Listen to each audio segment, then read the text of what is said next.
ब्राह्मण देवता तारकासुर को स्पष्ट दिखाई दे रहा था कि कुमार कार्तिकेय देवताओं को लेकर उस भवन की ओर बढ़ रहे थे जहाँ वो खड़ग स्थित था। फिर भी वो इतना निश्चिंत क्यों था? इसका कारण तो उसका अहंकार ही था माता। तारकासुर को ये विश्वास था कि उसके खड़ग का ज्ञान किसी को भी नहीं ज्ञात था, किंतु ईश्वर से कहाँ कुछ छिपता था, इसका तो विचार भी नहीं किया उसने। परम ब्रह्म श्री महागणपति जी ने तो उस खड़ग के रहस्य से कुमार कार्तिकेय और देवताओं को अवगत करा दिया था, किंतु तारकासुर तो अपने दंभ में अपना विवेक खो चुका था। उसने तो किसी दिव्य हस्तक्षेप की कल्पना तक नहीं की थी।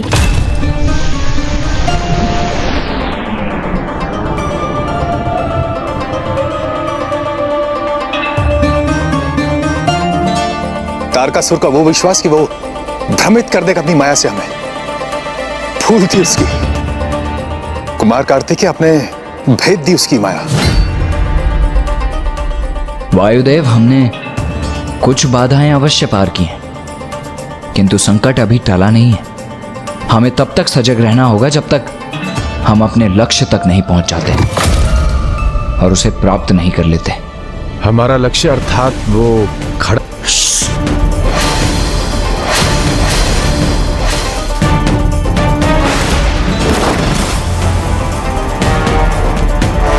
वायुदेव, हम उसे उसका नाम लेकर नहीं पुकार सकते। स्मरण रखिए, इसके पश्चात हम उसका उल्लेख वस्तु कहकर ही करेंगे। चलिए, अब हमें आगे बढ़ना चाहिए। कुमार कार्तिकेय, मुझे किसी अपरिचित संकट का आभास हो रहा है। मेरे विचार से हमें अभी इसी क्षण यहां से लौट जाना चाहिए। देवराज, मैं संकट की आशंका से निरुत्साहित होकर पीछे लौटने नहीं आया।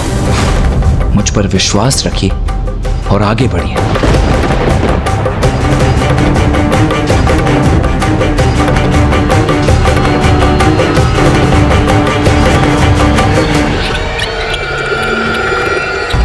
कितना विचित्र और भयावह स्थान है ये।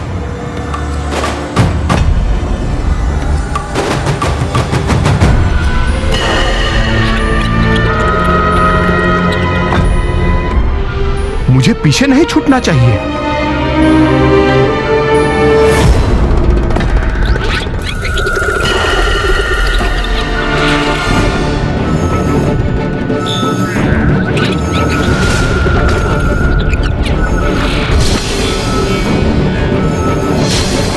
अरे ये क्या? अभी तो मैं इस वृक्ष को पीछे छोड़कर आगे बढ़ा था।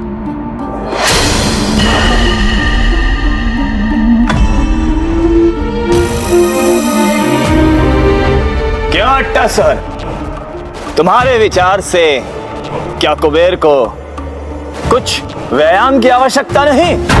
व्यायाम महाराज? हाँ अट्टा सर, व्यायाम। बहुत रुचि है ना इन देवताओं को चलते रहने में, तो क्यों ना हम इन देवताओं की कुछ सहायता कर देते हैं।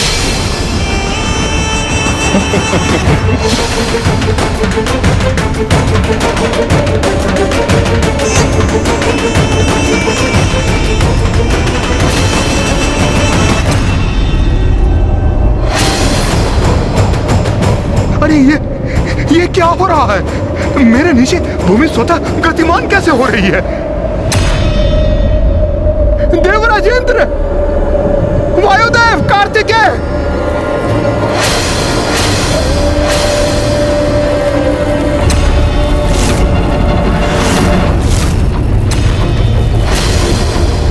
कुमार कार्तिकेय, वहां भूमि गतिमान होकर कुबेर जी को पीछे ले जा रही है।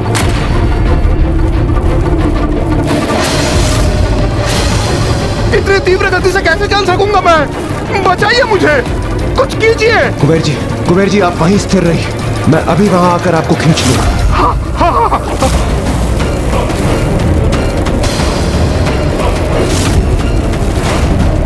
ये मेरे पागों के नीचे की धरती गतिशील कैसे हो रही है, और यहां भी यही स्थिति है। इंद्रदेव,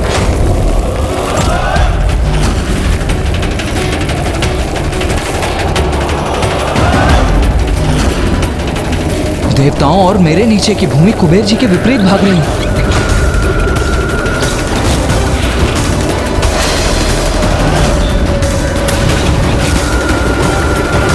मुझे किसी भी प्रकार देवताओं तक पहुंचना ही होगा।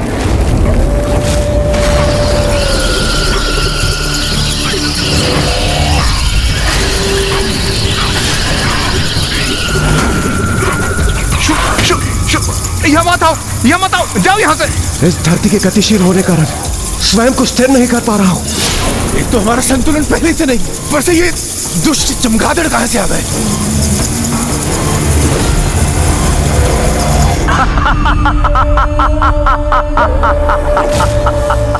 बहुत मनोरंजक दृश्य है ये तो।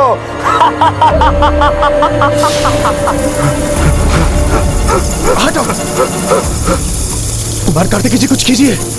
अधिक समय तक इस गति को नहीं सह सकेंगे हम। मैं तारकासुर की इस माया को भी विफल करूंगा। देवराज, वायुदेव और कुबेर जी को कोई क्षति नहीं पहुंचने दूंगा मैं।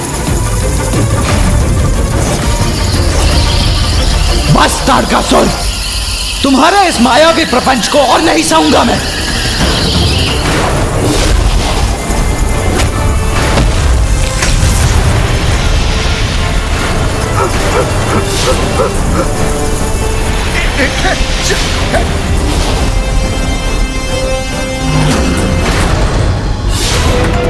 असंभव। महाराज, अब तो सचेत हो जाइए। असंभव को भी संभव कर रहे हैं ये कुमार।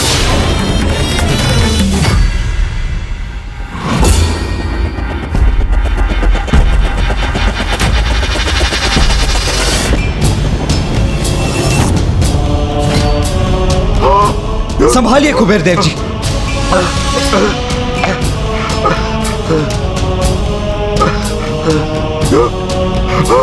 आपका कोटि कोटि धन्यवाद। पता नहीं यार, और कितनी देर तक मैं यूं चल पाता।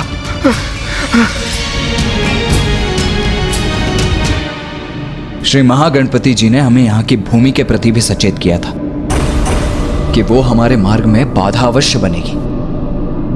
कुमार कार्तिकेय, यहाँ पग पग पर संकट है और यह मैं आपको कब से कह रहा हूं, किंतु मुझे ज्ञात नहीं आप इसे स्वीकार क्यों नहीं कर रहे। हम जैसे जैसे आगे बढ़ेंगे यह संकट और भी गहराता जाएगा।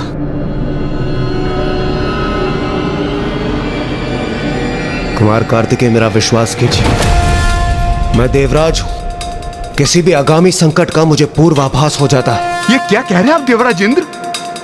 अभी अभी कुमार कार्तिकेय ने पुनः हमारी रक्षा की है और यहाँ आने का चयन तो हमने स्वयं किया था। फिर किसी भी संकट में पड़ने का दोष हम इनके ऊपर कैसे मढ़ सकते हैं?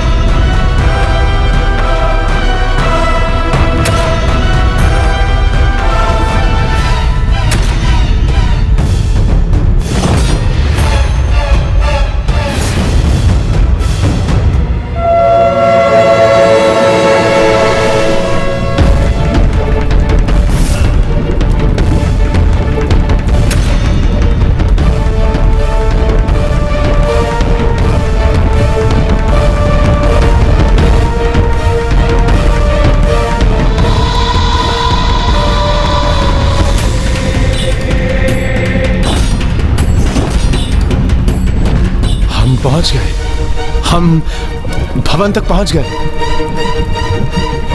कुमार कार्तिकेय, आपने तो महागणपति जी को ध्यान से सुना था। बताइए ना, क्या कहा था उन्होंने आपसे? हमें और किसके प्रति सावधान रहने की आवश्यकता है? हम पूर्ण रूप से सचेत रहेंगे।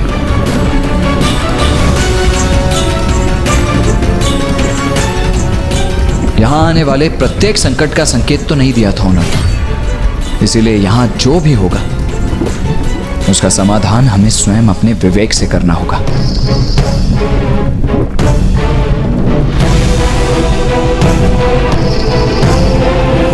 श्री महागणपति जी ने तो मात्र भवन तक पहुंचने का मार्ग बताया था, किंतु ऐसा क्यों किया था उन्होंने?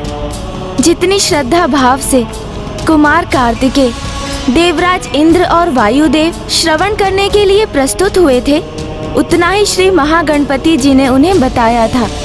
क्योंकि कोई भी सम्मानित वक्ता उतना ही कहता है जितना उसका श्रोता उससे सुनना चाहता है। और जब श्री महागणपति जी को ये आभास हुआ कि देवता शोणितपुर की ओर बढ़ने के लिए अधीर हो रहे हैं, तो उन्होंने अपना कथन रोक दिया। और अब कुमार कार्तिकेय और देवता भवन तक तो पहुंच गए थे, किंतु अब जो उन्हें करना था उन्हें स्वयं ही करना था।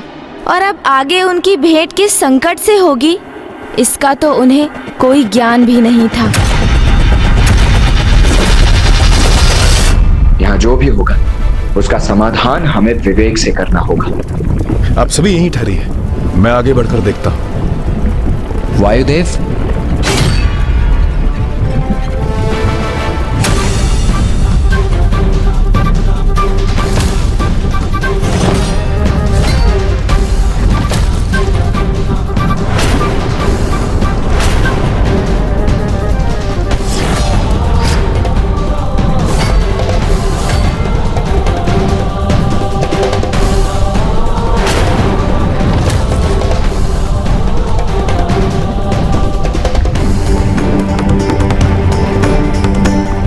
अब मैं सर्वाधिक ऊंचाई पर मेघों के भीतर पहुंच गया हूं।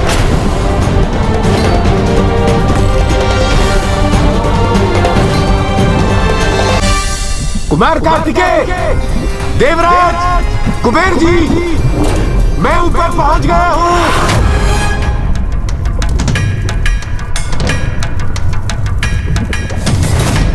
आगे का मार्ग मुझे ज्ञात नहीं है वायुदेव।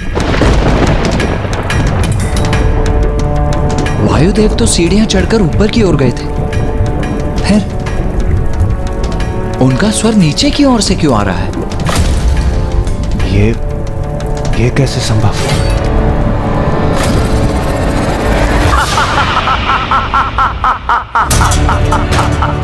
क्योंकि ये मेरी तारकासुर की माया है।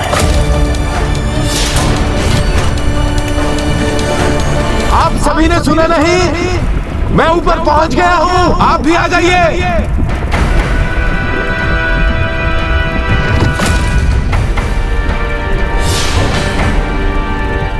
वायुदेव,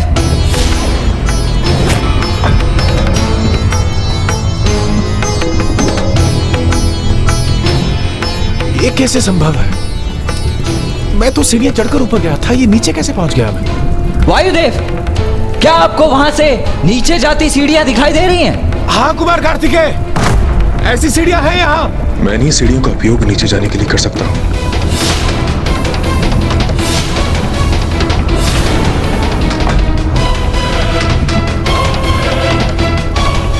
तो कहीं दिखाई भी नहीं दे रहे। ज्ञात नहीं इन सीढ़ियों के मार्ग से जाकर वो कहाँ फंस गए होंगे। तो अब आप उन सीढ़ियों से नीचे उतर जाइए। कुमार कार्तिकेय, ये आप क्या कह रहे हैं? आप वायुदेव को नीचे जाने के लिए क्यों कह रहे हैं? वो वैसे ही एक गहरी खाई में है। यदि वो वहां से नीचे गए तो सीधे पाताल लोक पहुंच जाएंगे। मेरा विश्वास कीजिए देवराज, मुझे ज्ञात है मैं क्या करने जा रहा हूं।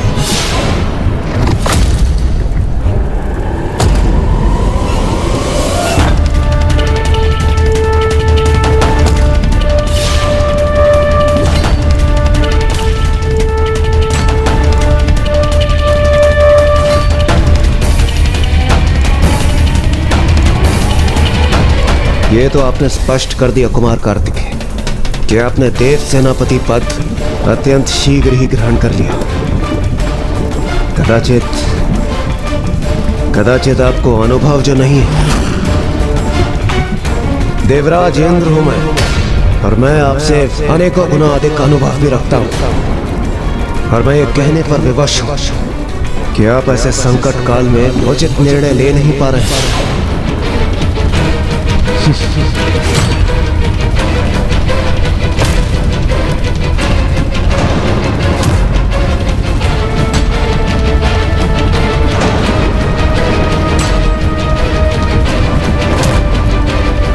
देवराज, कुमार कार्तिकेय, कुबेर जी, मैं पुनः आपके निकट आ गया।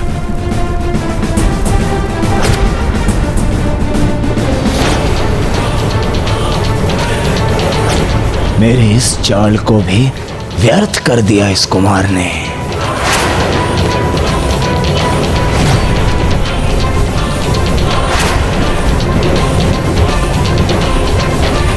पूर्ण विश्वास है कि वहां ऊपर भवन में जाने के लिए हमें सीढ़ियां त्याग कर यहां नीचे ढलान में जाना होगा।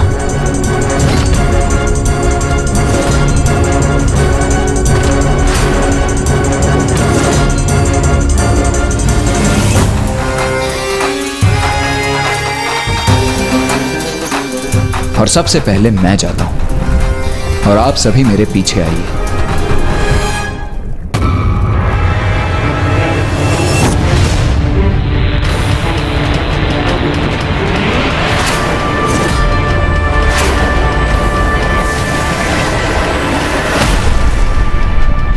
देवराज, वायुदेव, कुबेर जी, मैं ऊपर पहुंच गया।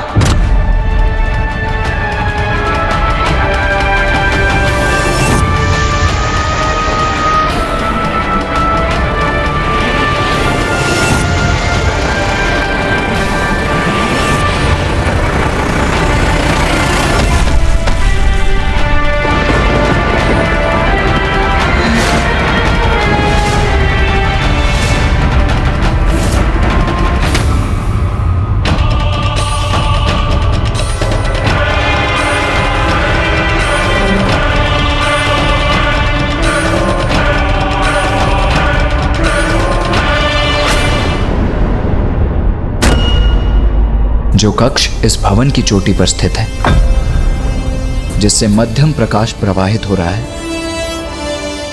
अवश्य वो वस्तु भी वहीं स्थित है। तो आपके कहने का अर्थ यह है कि अपने लक्ष्य तक पहुंचने के लिए हमें इस ऊंचाई को भी पार करना पड़ेगा। हाँ कुबेर जी।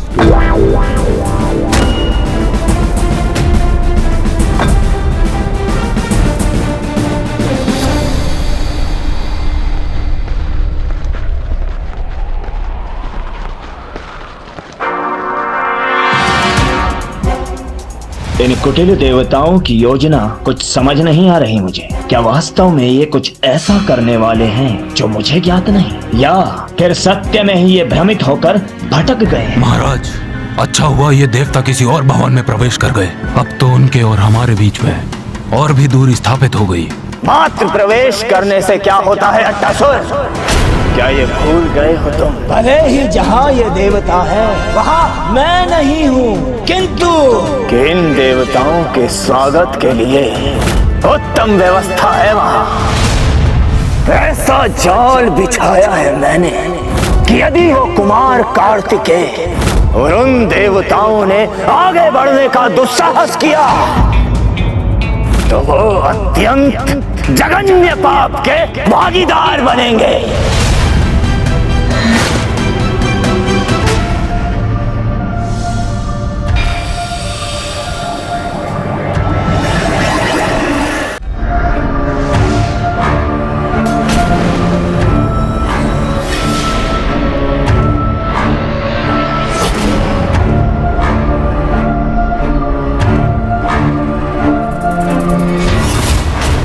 अब आएगा आनंद। हमें यहाँ से ऊपर जाने का कोई उपाय ढूंढना होगा।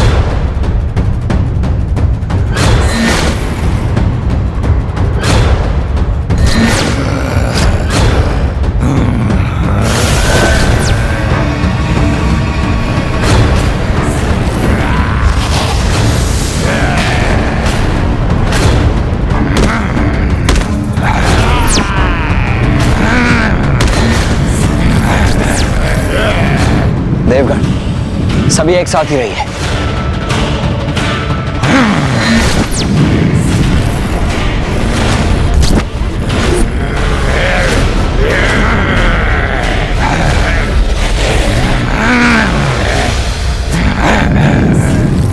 क्योंकि मायावी शोणितपुर में सब माया है, इसलिए ये आवश्यक नहीं कि वहां जो भी तुम्हें दिखाई देगा वो सत्य ही होगा।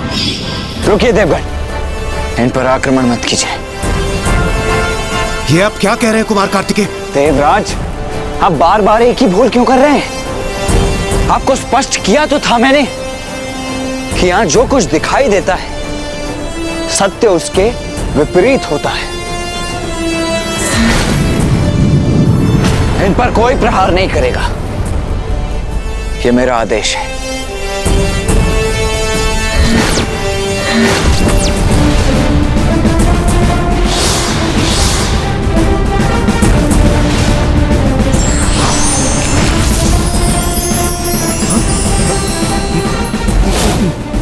ये क्या?